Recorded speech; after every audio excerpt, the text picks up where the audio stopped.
Kita bersyukur Allah Subhanahu wa taala memberikan kita orang tua. Orang tua kita mungkin sebagian besar di sini orang tuanya muslim.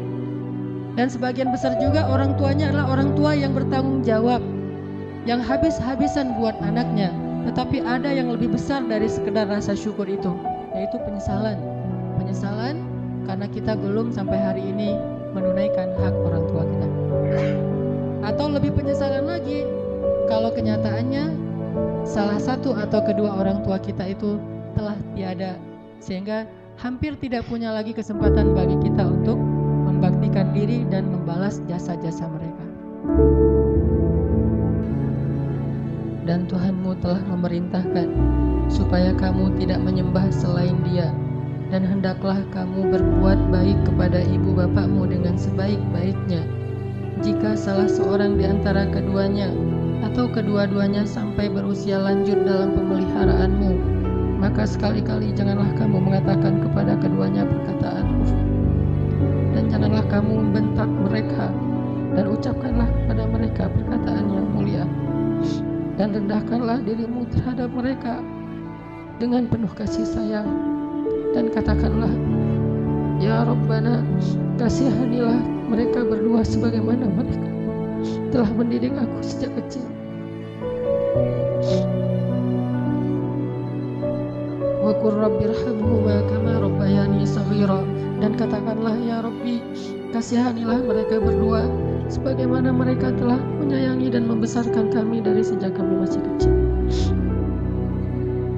Teman-teman yang dirahmati Allah Subhanahu wa taala, coba kita renungkan, coba kita hitung, selama kita hidup dan sadar bahwa kita hidup bersama orang tua kita tinggal di rumah orang tua kita makan hasil jerih payah dari ayah kita, hasil dari masakan ibu kita yang kadang dia tidak bercerita bahwa ketika memasak ikan buat kita, dia kena minyak yang panas, dia terbakar, dia mungkin capek, subuh-subuh malam dia kurang tidur karena merawat adik kita yang masih bayi, tapi sebelum subuh dia udah harus bangun dan mempersiapkan segala sesuatu untuk kita, dan tidak pernah mengeluh sama sekali di hadapan kita.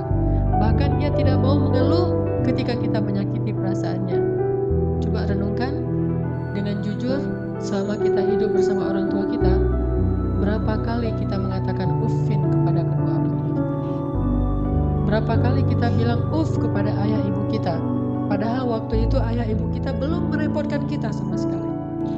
Sama sekali belum merepotkan kita. Justru kita yang merepotkan kedua orang tua kita. Dalam keadaan merepotkan mereka pun, coba hitung berapa kali kita menghardik, mencela, atau menyela pembicaraan mereka. Berapa kali kita mengatakan kalimat-kalimat membantah uffin kepada orang tua kita. Padahal kita yang sedang dalam tanggungan mereka dan merepotkan kehidupan mereka, merepotkan ayah kita, merepotkan ibu kita, tapi bisa-bisanya kita dalam keadaan kayak gitu mengatakan uffin kepada mereka berdua. Lalu bayangkan bagaimana kalau mereka yang suatu saat atau mungkin sekarang sedang agak sedikit mengganggu privasi kita, kenyamanan hidup kita, dengan mulai ada sedikit keluhan-keluhan, mungkin tulangnya mulai sering sakit-sakitan, mungkin dia sering harus dibawa ke rumah sakit, mungkin karena jarang dijenguk oleh anaknya, dia sering telepon, sering SMS, mungkin dia caper. Kalau dalam keadaan yang dia sudah semakin lemah, dan lemah itu hasil perjuangannya untuk kita, makanya akhirnya dia menjadi lemah, jadi sakit-sakitan, semua itu adalah bukti dari pengorbanannya untuk kita. Kalau dalam keadaan kayak gitu, maka akan seberapa sering lagi kita mengatakan uffin terhadap orang tua kita. Makanya Allah Subhanahu wa taala dengan tegas mengatakan, kalau keduanya dalam pemeliharaan kalian. Artinya apa? Sekarang berbalik. Dulu kalian berada dalam pemeliharaan mereka. Mereka sabar. Dulu kalian dalam keadaan pemeliharaan mereka, dalam keadaan ditanggung hidupnya oleh mereka, mereka tidak pernah mengeluh. Lalu ketika Allah membalik menguji kalian, gak lama, tidak selama ketika kalian dipelihara oleh mereka, apakah kalian akan sabar sesabar mereka? Maka Allah mengatakan, fala taqul lahuma uffin. Jangan pernah menyakiti perasaan mereka dengan mengatakan uffin. Teman-teman sekalian, coba hitung dalam sehari atau mungkin setahun ini sejak Ramadan kemarin, berapa kali kita bilang kepada orang tua kita? Kalau yang gak punya orang tua, berapa kali kita bilang semasa hidup orang tua kita, terutama di masa-masa terakhir hidupnya, saat kita harus menanggung beban sakitnya, pengobatannya, lemahnya, dan berbagai macam masalah yang sedang Allah ujikan kepada mereka. Berapa kali kita bilang Hitung itu, maka sebanyak itulah dosa-dosa kita kepada orang tua. Gak usah bilang durhaka yang besar, saja itu durhaka. Kenapa dianggap durhaka? Karena dosa besar itu tidak dilihat dari jenis dosanya, tetapi juga dilihat kepada siapa dosa itu dilakukan. Mengatakan kepada teman mungkin hanya dosa kecil, tetapi mengatakan kepada ayah kita, apalagi ibu kita, itu dosa yang tidak terhingga jumlah besarnya. Sampai Allah Subhanahu wa taala menggandeng perintah ini sama dengan perintah untuk mentauhidkan Allah Subhanahu wa taala. Coba kita renungkan, kita hitung. Sebanyak itulah kita akan coba untuk menghitung dosa-dosa kita. Sambil kita merenungkan, sambil kita menghitung, coba kita ulang-ulang ayat ini.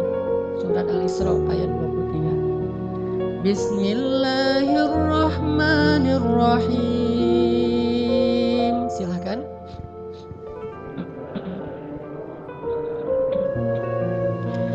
Wa qada rabbuka alla ta'budu illa iyyahu wa bil walidaini ihsana.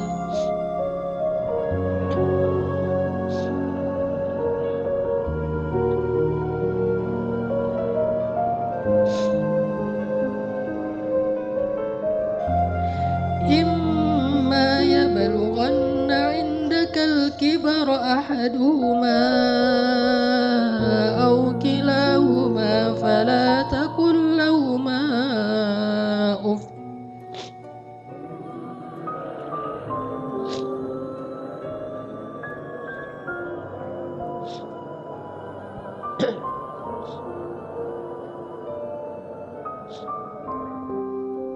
Coba ingat, seandainya orang tua kita mulai sepuh, udah tua renta, apakah pernah ada adegan dalam kehidupan kita membentak orang tua kita sampai orang tua kita merasa ketakutan kepada anaknya sendiri? Orang tua kita nggak berani untuk mengatakan keinginannya, ingin dibuatkan atau ingin dimasak, ingin dibelikan satu masakan kesukaan dia. Saking takut dan saking kagetnya orang tua kita terhadap sikap kita yang pernah memarahi, membentak, bahkan kadang mencela orang tua kita. Coba ingat adegan itu yang pernah terjadi di suatu pagi di rumah kita kepada orang tua kita. Adegan yang pernah terjadi di suatu malam di hadapan orang tua kita. Bahkan kadang kita pernah memarahi orang tua kita sampai dia malu di hadapan orang banyak, di hadapan saudara-saudara kita, di hadapan saudara-saudaranya, di hadapan orang banyak yang dia tidak kenal, mungkin di jalan, mungkin di pasar, mungkin di mall, mungkin dimanapun. Karena kita kecewa kepada orang tua kita, lalu kita marahi orang tua kita habis-habisan di depan orang banyak, sampai orang tua kita merasa sedih, kecewa, lalu merasa takut kepada anak yang dulu sering dia gendong, anak yang dulu dikecup keningnya. Tetapi ketika anak ini merasa sudah mampu, sudah punya segalanya, dan orang tuanya dalam keadaan lemah, dengan sombong dia membentak orang tuanya, dengan sombong dia memarahi orang tuanya tanpa pernah peduli dan tidak pernah lagi ingat bagaimana dulu dia diperlakukan oleh Allah. Ingat, adegan itu pernah terjadi dalam kehidupan kita. Kalau kita merasa kita tidak pernah melakukan itu, mungkin kita adalah seorang pelupa. Saya kira orang seperti kita yang dulu pernah masa-masa kelam, pernah nggak stabil emosinya, pernah mengalami masa-masa sulit. Saya kira semua kita pernah ngalamin masa ketika kita benar-benar menyakiti perasaan ayah dan ibu kita. Kita buang semua jasa mereka, lalu kita mengatakan kalimat-kalimat yang seolah-olah kita adalah anak yang tidak pernah mendapatkan kebaikan dari orang tua kita. Ayah kita diam ketika dimarahi oleh kita, dan dia tidak pernah mengatakan, dulu kamu pernah seperti ini tapi saya sabar. Dulu saya habis-habisan berkorban untuk kamu, saya korbankan semuanya, saya siang malam mencari nafkah untuk kamu. Ayah kita tidak pernah mengatakan itu di hadapan kita. Dia tetap sabar menanggung semua ucapan-ucapan dan bentakan dari anaknya. Apalagi ibu kita, apakah dia mengandung kita 9 bulan hanya untuk ketika kita lahir lalu membentaknya. Dia mengandung kita 9 bulan dalam kepayahan, gak bisa duduk, gak bisa tidur, gak bisa berdiri, jalan kemana-mana berat. Apakah hanya untuk melahirkan seorang anak yang congkak, sombong, yang kemudian membentak ibunya hanya karena kesalahan kecil yang dilakukan ibunya? Ingat, adegan itu pernah terjadi dalam kehidupan kita. Lalu coba baca perintah Allah. Sehingga pantas jika Allah Subhanahu wa Ta'ala sangat murka kepada anak sesoleh apapun dia, ahli tahajud sekalipun, tinggal di Masjidil Haram sekalipun, kalau dia durhaka kepada ayah ibunya, ini tidak ada nilainya di mata Allah Subhanahu wa Ta'ala. Imma yablughanna 'indakal kibara ahaduhuma aw kilahuma fala taqul lahumā uff.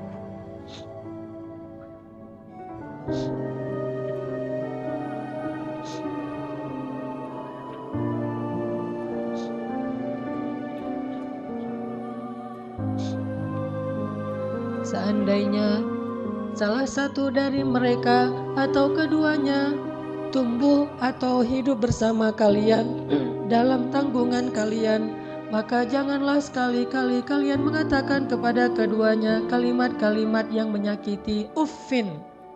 Allah larang kita untuk mengatakan itu. Lebih baik kita tidak pernah sholat sunnah sekalipun kalau kita masih bisa tetap menjaga lisan kita kepada orang tua, daripada kita menjadi ahli ibadah tetapi kita tidak mampu menjaga lisan kita dari menyakiti orang tua kita. Fala taqul lahumā uffin wa la tanharhumā. Silakan.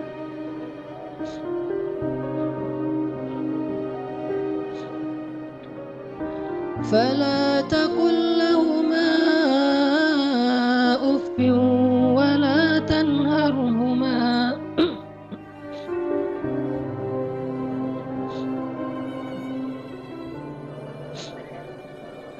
Wa la tanharhumā